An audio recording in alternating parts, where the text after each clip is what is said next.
Oi, tudo bem? Que bom que você está aqui. Hoje eu tenho uma palavra para compartilhar com você que ministrou muito no meu coração e me encheu de temor, a ponto de eu dizer para Deus: Senhor, eu não posso guardar isso só para mim, eu preciso compartilhar. Com certeza você já ouviu falar do nosso personagem principal aqui, né? Noé. Ele é bem conhecido, ele é bem famoso e a história dele, do dilúvio, todo mundo já ouviu falar. Mas existem algumas coisas na história de Noé que são tão atuais e tão reais que às vezes chega a escandalizar. E hoje eu quero compartilhar um pouquinho com você sobre isso. Mas para começar, eu gostaria de te chamar a atenção para um fato um tanto quanto curioso. Existem apenas 2 casos na Bíblia onde Deus destrói a terra. Um, Deus destrói completamente, que foi com o dilúvio nos dias de Noé, e o outro Deus destrói parcialmente, quando ele destrói Sodoma e Gomorra nos dias de Ló.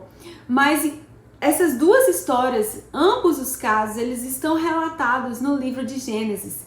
E é curioso para mim que no livro do início, no livro do princípio, Deus já fala do fim. No início de todas as coisas, Deus já anuncia como vai ser o final. E você com certeza já ouviu a frase: Jesus está voltando. Talvez essa frase te encheu de medo e de pavor, é algo que você tem medo porque parece ser um dia horrível, o mundo vai ser destruído. Talvez essa frase te despertou um sentimento, um desejo de dizer: eu preciso buscar a Deus, eu preciso me santificar porque eu quero estar pronto quando Jesus voltar. Ou talvez essa frase desperte em você um anseio profundo de dizer: eu não vejo a hora desse dia chegar, eu anseio pelo dia que eu vou encontrar Jesus. Mas, independente do sentimento que essa frase gera em você, uma coisa é certa: Jesus está voltando. E a pergunta que fica é: como que uma frase tão antiga pode ser tão atual ainda? Como que uma frase tão conhecida, porque com certeza você vai dizer: desde o tempo da minha avó que falavam isso. E é mesmo. Mas como que essa frase tão antiga e tão conhecida pode ser tão atual e tão real nos nossos dias? Jesus disse no livro de Mateus, capítulo 24, que quanto ao dia e a hora, ninguém sabe, apenas o Pai. Mas embora nós não saibamos quando isso vai acontecer, nós sabemos como vai acontecer, porque Ele deixou os sinais para nós. Jesus disse assim: a vinda do Filho do Homem será como ocorreu nos dias de Noé. Nos dias antes do dilúvio, o povo vivia comendo e bebendo, casando-se e se dando em casamento, até o dia em que Noé entrou na arca, e eles não perceberam nada, até que veio o dilúvio e arrastou a todos. Será exatamente dessa forma quando o Filho do Homem vier. Jesus deixou claro aqui o caminho para o nosso entendimento. Será exatamente como foi nos dias de Noé. E aí eu começo com você o tópico desse vídeo, né? Quais foram os dias de Noé? Como foram os dias de Noé? Que dias eram esses? A Bíblia fala no livro de 2 Pedro, no capítulo 2, que os dias de Noé, eles se assemelham muito aos dias de Ló. A geração de Noé era muito semelhante à geração de Ló. E o texto de 2 Pedro vai mostrar que essa era uma geração de homens que seguiam a sua antiga natureza, homens que desprezavam a autoridade, homens insolentes e arrogantes, falsos mestres, que não têm medo de difamar os seres angelicais, homens que agem sem pensar, homens que o seu conceito de prazer é entregar-se à devassidão. E não sou eu que estou dizendo, está escrito, viu, gente? 2 Pedro, capítulo 2. Entregar-se à devassidão em plena luz do dia. São homens que os seus olhos nunca cessam de pecar, adúlteros, têm o coração exercitado na ganância. São pessoas que abandonaram o caminho reto, se desviaram São pessoas que se vangloriam de vantagens baseadas em nada. Pessoas que brincam com os desejos da velha natureza. São pessoas que se tornaram escravos da corrupção. Meu Deus, isso é muito forte. São pessoas escravas daquilo que as derrota. Gente, quanta semelhança, não é? Nos nossos dias. Parece que tá falando da nossa sociedade hoje e agora. Mas essa era uma sociedade, a sociedade dos dias de Ló e a sociedade dos dias de Noé, que, como Jesus mesmo disse, viviam uma vida normal. Eles comiam, bebiam, casavam, faziam coisas lícitas e comuns, mas nessas coisas foi onde eles se perderam. Eles se corromperam porque eles começaram a brincar com os desejos da velha natureza. Eles começaram a brincar com os anseios da carne, do pecado, da natureza caída do ser humano. Até que o pecado se tornou normal. Até que o pecado se tornou comum. Até que o pecado já não era mais algo que eles evitavam, mas algo que eles abraçavam. Algo que eles desejavam. Queridos, isso é tão sério, porque é exatamente como nós temos visto a nossa sociedade nos dias de hoje. Como diz o texto aqui, são escravos daquilo que as derrota. São pessoas que já não têm mais domínio nem controle sobre a sua própria vida, porque são escravos da corrupção do pecado.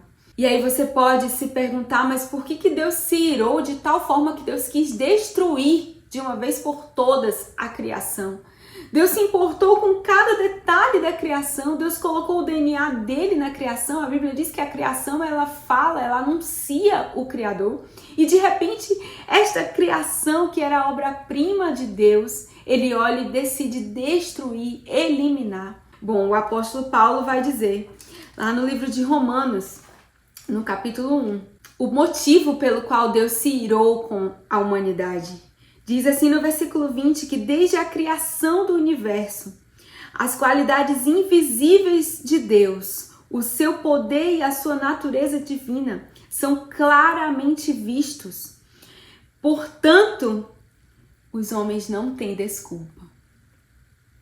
Apesar de saberem quem Deus é, não o glorificaram como Deus, nem lhe agradeceram. Ao contrário, olha o que diz, se tornaram fúteis no seu pensamento e seu coração obtuso se desviou. Alegando ser sábios, tornaram-se tolos. E aí no versículo 24 diz, esse é o motivo pelo qual Deus os entregou aos desejos do seu coração. Deus entregou os homens à destruição, porque foi a escolha do ser humano. E aí o texto diz, pelo fato de não terem considerado Deus digno de conhecimento, o próprio Deus os entregou às linhas de raciocínio inúteis. Eles estão cheios de todo tipo de impiedade, maldade, ganância, imoralidade, cheios de inveja, assassínio, rixa, desonestidade, malevolência, são mexeriqueiros, caluniadores, inimigos de Deus, insolentes, arrogantes, orgulhosos, planejam esquemas malignos, desobedecem os pais, são insensatos, desleais, insensíveis e cruéis. Conhecem suficientemente bem o justo decreto divino de que as pessoas que praticam tais coisas merecem morrer, mas não apenas continuam a fazê-las, como também aplaudem outras pessoas que fazem o mesmo. Se você ainda tem dúvida do porquê Deus se irou com a humanidade, aqui está desenhado para nós. Não está nem explicado, né? Está desenhado. Esse aqui é o fiel relato da sociedade nos dias de Noé, nos dias de Ló e nos nossos dias também. Mas quando Deus viu que a terra estava corrompida, Deus encontrou um homem. Lá no livro de Gênesis, eu vou virar aqui para ir lá para o comecinho. Lá no livro de Gênesis, no capítulo 6, A Bíblia diz que quando Deus viu a terra, Deus viu também Noé. Quem foi Noé? Gênesis capítulo 6, no versículo 9, diz assim: Eis a história de Noé. Em sua geração, Noé era um homem justo e sincero. Noé andou com Deus. Essa aqui é a introdução acerca de Noé e já fala muito sobre ele. 2 Pedro, no capítulo 2, vai dizer que Noé era conhecido como um arauto de justiça. Noé era um homem justo em meio a uma geração corrompida.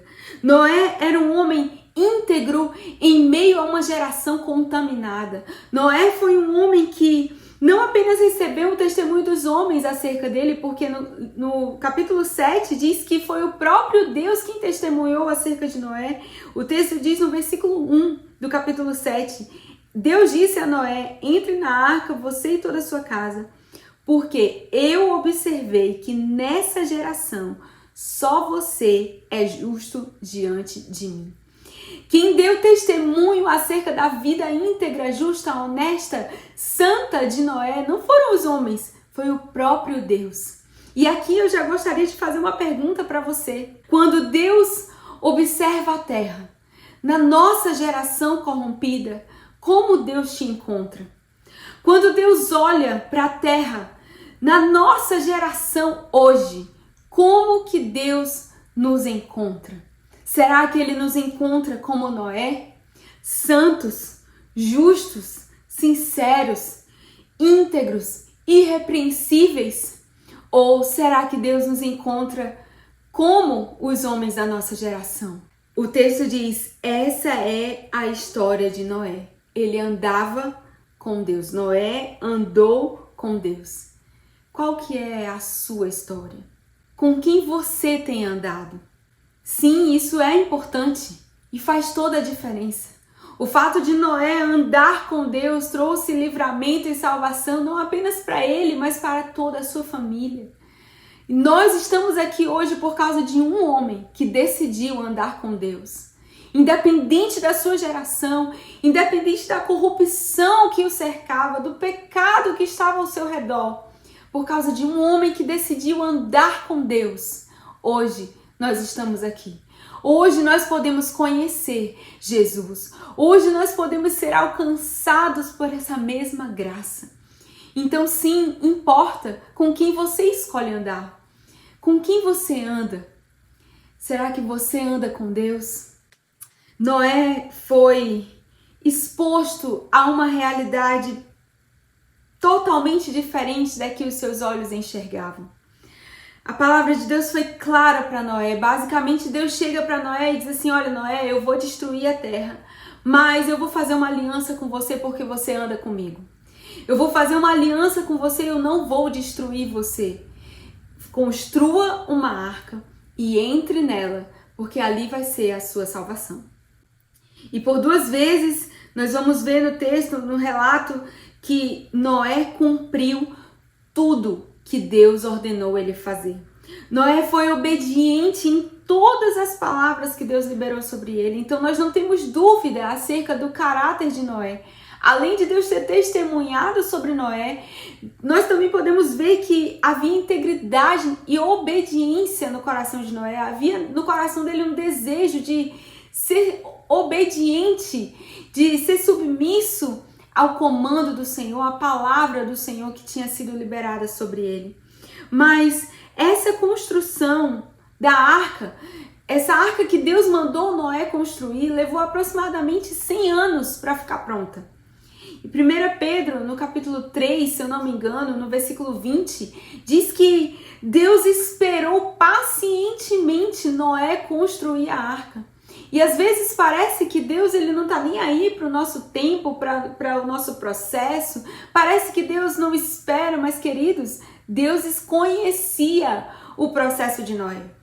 Deus conhecia o trabalho de construção que Noé enfrentaria, afinal de contas ninguém nunca tinha construído uma arca antes. Então só Deus sabia o que Noé ia enfrentar. E Deus não se adiantou. Quantas vezes nós queremos que Deus acelere as coisas na nossa vida?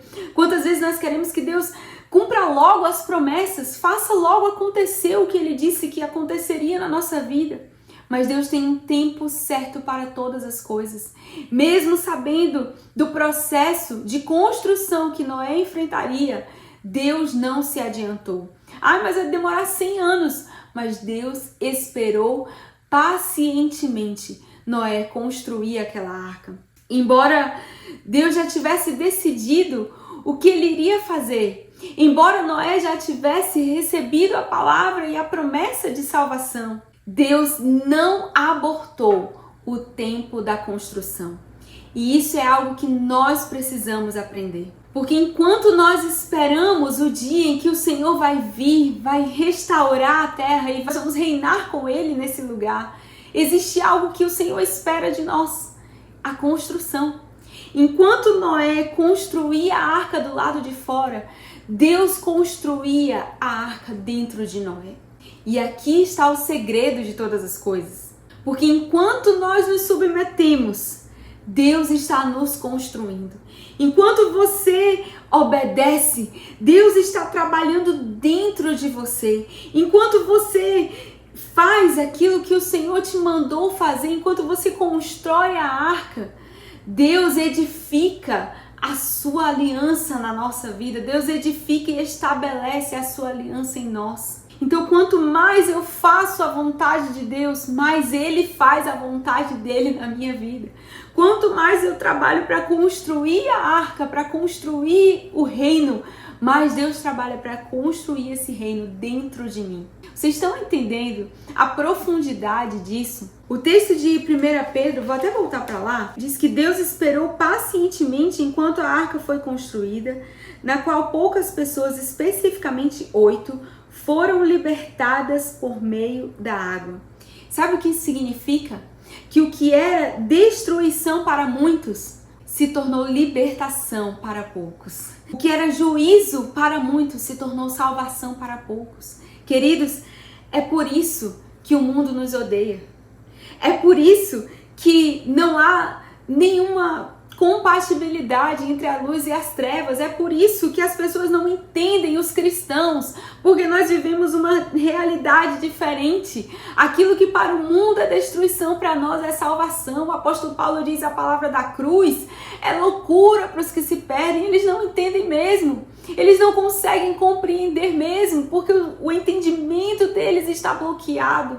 Mas para nós que somos salvos, a palavra da cruz é o poder de Deus para a salvação, é a revelação de Deus para nós.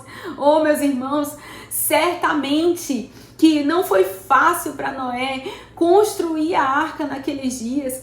Imagine quantas calúnias, quantas gozações, quantas coisas Noé escutou, quantas zombaria Noé não escutou. 100 anos trabalhando para construir uma coisa que ninguém nunca tinha visto, que ninguém entendia, que ninguém sabia o que era. 100 anos trabalhando perseverantemente, consistentemente para construir a salvação, né? Para construir a arca, e ouvindo a zombaria, ouvindo as chacotas, ouvindo as pessoas dizendo que ele era louco, porque tudo realmente parecia loucura. Eles não sabiam o que era chuva, nunca tinha chovido sobre a terra e de repente Deus vai destruir a terra com chuva. O que é isso? Era loucura mesmo. Às vezes a gente fala, Jesus está voltando, e as pessoas pensam que a gente é louco. Que isso é loucura, assim, que negócio de Jesus está voltando, que o mundo vai se acabar, apocalipse, que loucura. Não, queridos. Como eu espero por esse dia, porque não vai ser um dia de destruição. A Bíblia diz que vai ser o grande e glorioso dia do Senhor. Vai ser o dia que nós vamos poder ver o nosso amado face a face. Mas enquanto esse dia não chega, existe a construção. E sim, talvez serão dias difíceis mesmo. Talvez as pessoas não vão compreender mesmo, como não entenderam Noé. É desafiador mesmo construir o reino no meio de uma geração que se acha muito sábia, mas como disse o apóstolo Paulo, é tola. E nos textos que fala sobre a geração de Noé, a geração de Ló, como nós lemos, essa era uma geração fútil no seu pensamento. Para que mais futilidade nós estamos vendo hoje nessa geração de rede social? Quanta futilidade tem dominado a mente e o coração das pessoas hoje em dia. A mente deles é amante de si mesma, escrava da corrupção. Como a gente leu, desprezam a autoridade, desobedecem os pais, brincam com a carne, são inimigos de Deus. Por isso é tão importante nós sermos construídos por dentro. Se Noé não tivesse sido construído por dentro, se Noé não tivesse sido edificado por dentro, dificilmente ele teria conseguido permanecer firme, construindo a arca por fora, né? Onde todo mundo vê, em meio a todo escárnio e zombaria. Dificilmente Noé teria permanecido firme, construindo aquela arca, se ele não tivesse sido construído por Deus dentro. Se Deus não tivesse edificado dentro de Noé a aliança. Infelizmente, hoje nós temos uma geração de crentes que diz que quer ser construído por Deus, diz que quer construir o reino de Deus nessa terra, quer fazer a diferença, mas que estão tão contaminados com esse mundo, que estão tão comprometidos com esse mundo, que as suas ações não condizem com as suas palavras. Uma geração de crente que não quer ser inimigo do mundo. Uma geração de crente que não quer falar da vinda do Senhor, que não quer pregar o juízo porque tem medo de ser cancelado, tem medo de ser condenado, tem medo de ouvir críticas. São crentes que não querem assumir o seu papel de construtores do reino, porque construir dá trabalho. Imagina aí você construir no sol do deserto, sabe? Noé teve que ralar um bocado, mas ele envolveu a sua família naquela construção. Os seus filhos participaram daquela construção. E hoje nós vemos uma geração de crentes que, ao invés de envolver a sua família na construção do reino, estão perdendo as suas famílias. Crentes que era para jorrar a vida de Deus, mas estão vazios de si, estão vazios de Deus e cheios de si, perdão. São crentes que são como fontes sem água. Eu vou dizer uma coisa para você. Deus é paciente, mas o nosso tempo não é ilimitado. É hora, meus queridos, de parar de dar desculpas para Deus e fazer como Noé, ser obediente e fazer o que Deus nos mandou fazer. Nós temos uma missão de construir o reino. A Bíblia diz que Noé foi chamado arauto de justiça. Você sabe o que significa um arauto? Significa um proclamador. Ele é um mensageiro vestido com autoridade.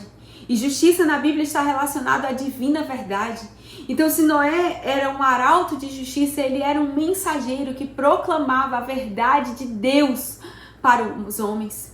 Nós temos essa mesma missão. Jesus disse: vão e proclamem o evangelho das boas novas a toda criatura. Deus nos chamou para sermos igualmente mensageiros, igualmente arautos de justiça, pessoas que vão proclamar a divina verdade, proclamar que sim, Jesus está voltando, mas sim, também existe uma arca sendo construída, sim, também existe salvação. Não é para pregar que Jesus vai voltar, o mundo vai se acabar e você, sinto muito, se lascou. Não! Nós temos uma mensagem de salvação, nós carregamos uma mensagem de redenção e ela não pode morrer em nós. Ela não pode parar em nós. Ela não pode ser silenciada na nossa vida. Hebreus, no capítulo 11, quando fala de Noé, porque ele entrou na lista dos heróis da fé. Quando fala de Noé, diz que pela fé, Noé, depois de ter recebido o aviso divino a respeito das coisas que ele não viu, ele recebeu um aviso de Deus, de coisas que iriam acontecer e ele não viu. O texto diz que ele foi tomado de santo temor e construiu uma arca para salvar a sua casa. E por meio desta fé, condenou o mundo e recebeu a justiça de Deus. Quando Deus falou com Noé, isso encheu o coração dele de temor. E ele entendeu a responsabilidade que ele tinha. Ele não podia se calar. Sabe qual é o problema da nossa geração hoje? O problema não é falta de palavra. O problema não é falta de aviso.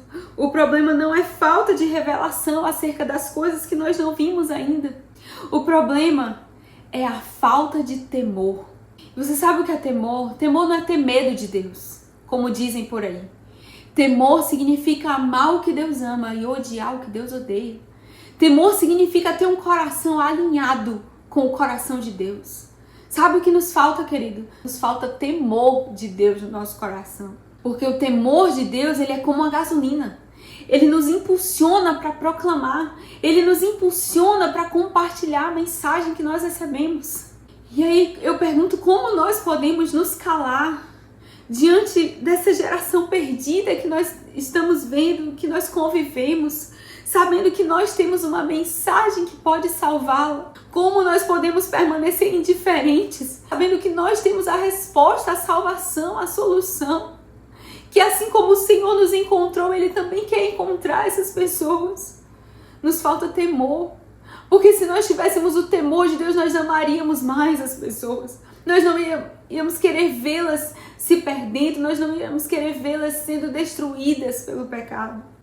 Queridos, 1 Pedro capítulo 4, a Bíblia diz assim, portanto, uma vez que o Messias sofreu fisicamente, armem-se também do mesmo propósito. Porque todo aquele que sofreu fisicamente rompeu com o pecado com o resultado de que viverá o restante da sua vida terrena, não mais controlado por desejos humanos, mas pela vontade de Deus. Porque vocês já gastaram tempo suficiente vivendo da forma que os pagãos desejavam que vocês vivessem, em libertinagem, lascívia, embriaguez, orgias, festas desenfreadas e na adoração de ídolos. Vocês já viveram tempo suficiente dessa forma. Se essa palavra não te traz temor, você precisa nascer de novo. Está escrito, se armem do mesmo propósito. Qual foi o propósito de Jesus quando Ele morreu, quando Ele sofreu, quando Ele passou por tudo isso? Para que a gente não vivesse mais a nossa vida terrena controlado pelos desejos da nossa carne, mas controlados pela vontade de Deus, submissos à vontade de Deus, em obediência à vontade de Deus, porque a vontade de Deus é boa, a vontade de Deus é perfeita, a vontade de Deus é agradável. Como diz em outro texto, que eu acabei nem anotando a referência, não trate como comum aquilo que foi necessário o sangue para santificar. Jesus precisou derramar o seu sangue para que nós pudéssemos ser santificados e aceitos novamente diante do Pai. Não trate isso como uma coisa comum. Não trate isso de qualquer maneira, mas se arme do mesmo propósito. Viva uma vida que não é mais controlada pelos desejos da sua carne, pelos desejos da sua natureza caída, mas é pela vontade de Deus. Como o texto diz, vocês já gastaram tempo suficiente. Até quando você vai viver a sua vida abusando da paciência de Deus? Já deu, né? Até quando você vai viver os seus dias indiferente, sem fazer o que Deus te chamou para fazer? Deus te deu uma missão, construa o reino. Pare de enrolar, pare de dar desculpas. Quando Deus falou com Noé, Ele logo começou a construir. E assim também Deus espera de nós. Ele é paciente no nosso processo, no nosso tempo de construção, mas Ele espera que a gente tome uma atitude e se levante e diga, eu vou, Senhor. Eu vou edificar o teu reino, eu vou construir o teu reino, eu vou construir essa arca, eu vou proclamar, eu vou ser um arauto de justiça. O dilúvio foi a resposta de Deus ao caos que a sociedade se encontrava. Em Gênesis 6, o texto diz no versículo 13 que Deus disse para Noé, o fim de todos os seres vivos se aproximou de mim, porque a terra se encheu deles com violência. O fim se aproximou de mim. Deus disse para Noé. E o que mais dói no meu coração é pensar que quando Jesus falou lá em Mateus 24 que os nossos dias seriam como os últimos dias seriam como os dias de Noé, Jesus diz assim que Noé terminou a construção, entrou na arca, mas eles não perceberam nada. E aqui tem duas coisas. Uma é, Deus preserva os seus arautos. Quem é fiel a Deus, quem anda com Deus, quem é obediente ao Senhor é guardado. Deus guardou Noé, Deus guardou a família de Noé. No mesmo texto de Mateus 24, versículos depois, ao que nós lemos, diz que tudo irá bem ao servo que foi encontrado fazendo o seu trabalho quando o seu Senhor vier. Então, se nós formos fiéis, se nós formos obedientes, sim, nós seremos guardados. Tudo vai bem, vai terminar bem para nós. Mas a outra coisa que eles não perceberam. Eles estavam distraídos. O que significa que só vai se perder quem estiver distraído. Só vai se perder quem não estiver atento aos sinais, quem não estiver atento à construção do reino.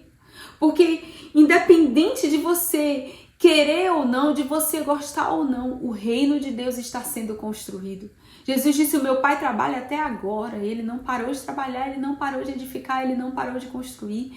Jesus disse, eu vim para que o reino de Deus esteja no meio de vós. Ele disse, quando ele veio, ele disse, agora sim, o reino de Deus chegou.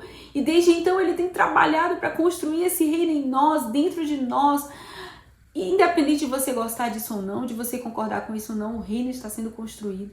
E só vai se perder quem estiver distraído. Eu não quero viver a minha vida e não perceber o movimento dos céus. Eu não quero viver a minha vida e não perceber a construção da Arca do Livramento. Eu não quero viver a minha vida e não perceber o reino de Deus sendo construído entre nós, dentro de nós. Eu não quero estar tão envolvida nas minhas coisas, tão distraída com esse mundo, a ponto de perder a hora do embarque na arca. Eu quero estar atenta, eu não quero estar distraída, eu não sei você, mas eu não quero viver a minha vida indiferente àquilo que o Senhor está construindo. E eu te digo isso, se eu puder te dar um conselho, não viva a sua vida indiferente ao grande dia do Senhor. Não se distraia a ponto de não perceber o que Deus está construindo no meio do seu povo. Não se distraia, não se envolva com as coisas desse mundo a ponto de você não perceber o que Deus está fazendo. Porque embora o povo aqui tivesse distraído, a construção não parou. Embora o povo não percebesse, Deus não parou de trabalhar. Embora a nossa geração esteja contaminada, corrompida, perdida e distraída, Deus continua trabalhando nos nossos dias, Deus continua fazendo a obra, Deus continua edificando o seu reino, construindo a sua arca. E Ele ainda está olhando para a terra e procurando os seus Noés. Deus ainda olha para a terra e procura aqueles que, como Ele disse de Noé, são justos diante do Senhor, não se contaminaram, não se corromperam, não se misturaram com esse mundo, com a devassidão desse mundo, com o pecado que jaz nesse mundo. Deus continua procurando os Noés. E eu espero que Ele nos encontre. Eu espero que o Senhor olhe para a terra, observe a nossa geração e encontre a mim, encontre a você como um mensageiro da verdade divina, um porta-voz das boas novas do Senhor. Alguém que vai anunciar, proclamar a vinda do nosso Senhor com grande alegria, com grande anseio, porque sim, vai ser o melhor dia das nossas vidas, onde nós poderemos vê-lo face a face. Passada a chuva, passada a destruição, Deus se lembrou de Noé, dos que estavam com ele na arca. E a Bíblia diz que Noé solta primeiro um corvo que voou de um lado para o outro. Como só tinha coisas mortas ali, né? Caos, o corvo voou livremente, era o ambiente dele, mas Noé soltou uma pomba para saber se a água já tinha baixado do solo. E a pomba não encontrou lugar para descansar. E ela volta para a arca.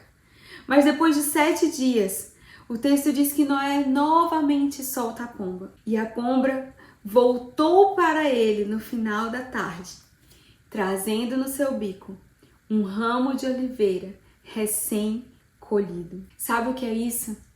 É o lembrete da esperança. Embora ela não tivesse onde pousar, embora ainda tivesse água, ainda tivesse caos, ainda tivesse fedor e sujeira, ela voltou no final da tarde com um ramo de oliveira verde. Um ramo de oliveira recém-colhido. Na mesma hora que Deus visitava o homem no jardim, Deus visitou Noé. E Noé foi lembrado de que, independente daquilo que havia morrido, algo novo estava nascendo. Independente daquilo que havia sido destruído, Deus estava fazendo nascer algo novo na face da terra. Independente do caos, havia esperança, havia uma oliveira brotando outra vez. A mensagem da esperança estava ali. Queridos, esse foi um lembrete para Noé e é um lembrete para mim e para você também. Independente do dilúvio das nossas vidas, independente do dilúvio ao nosso redor, independente do caos que a nossa sociedade se encontre. Se você estiver na arca com Jesus, se nós estivermos na arca com Jesus, há esperança de algo novo surgindo, há esperança de coisas novas que Deus está fazendo e vai trazer sobre nós. Isaías, no capítulo 54, tem uma promessa linda e fala exatamente sobre isso, sobre a esperança que virá. Diz assim: cante, mulher estéril, que nunca teve um filho, irrompa em canções, grite de alegria. No versículo 2 diz: amplie o espaço da sua tenda, estenda as cortinas da sua morada, não o impeça, alargue as amarras, prenda com firmeza as estacas da tenda, porque você vai se espalhar para a direita e para a esquerda. Os seus descendentes possuirão as nações, habitarão nas cidades desoladas. Não temas, porque você não terá vergonha. Não se desencoraje. No versículo 6 diz: porque Adonai chamou você de volta. Para mim, isso é como o dilúvio de Noé. Eu jurei que nenhum dilúvio como o de Noé jamais cobriria a terra outra vez. Então eu juro agora que eu nunca mais ficarei irado com você e nem outra vez voltarei a te repreender. Porque as montanhas podem mudar, as colinas podem ser removidas, mas a minha graça jamais te abandonará e a minha aliança não será removida. Que promessa maravilhosa, que lembrete de esperança nós temos aqui. Ele dizendo para nós: olha, nos dias do dilúvio, eu jurei que eu nunca mais ia destruir a terra assim. Eu falei que eu nunca mais ia me irar com a terra dessa forma.